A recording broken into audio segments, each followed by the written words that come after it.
শুধু বিঘে দুই ছিল মোর ভুঁই আর সবই গেছে ঋণে। বাবু বললেন বুঝেছ উপেন, এ জমি লইব কিনে। কহিলাম আমি, তুমি ভূস্বামী ভূমির অন্ত নাই, চেয়ে দেখো মোর আছে বড় জোর মরিবার মতো ঠাই।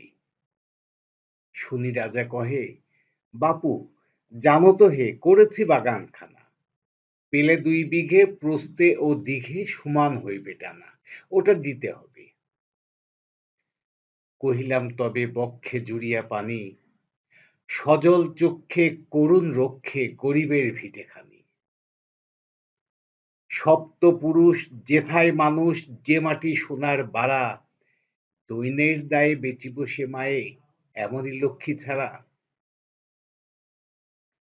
আখি করে লাল রাজা ক্ষণকাল রহিল মৌন ভাবে, কহিলেন শেষে ক্রূর হাসি হেসে, আচ্ছা সে দেখা যাবে।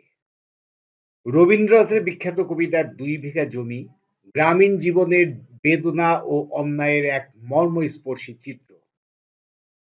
উপেন এক সাধারণ কৃষক, তার বাপ দাদার ভিটে 2 বিঘা জমি তার সব, কিন্তু সেই জমির উপর লোভ পড়ে জমিদারের।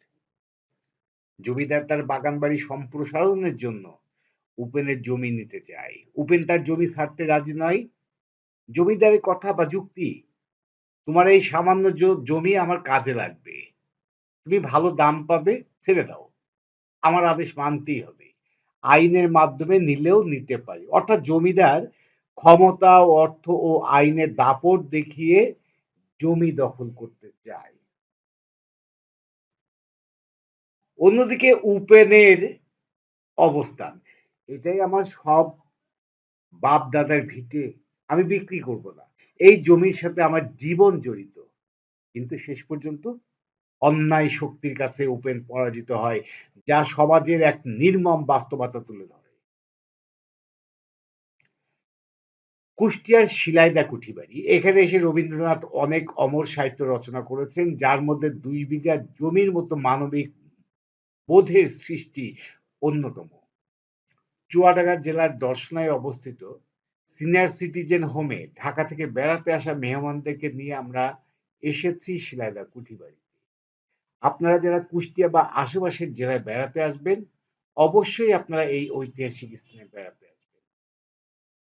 2 বিঘা জমি শুধু একটি কবিতা নয়, এটি অন্যায়ের বিরুদ্ধে এক নীরব প্রতিবাদ।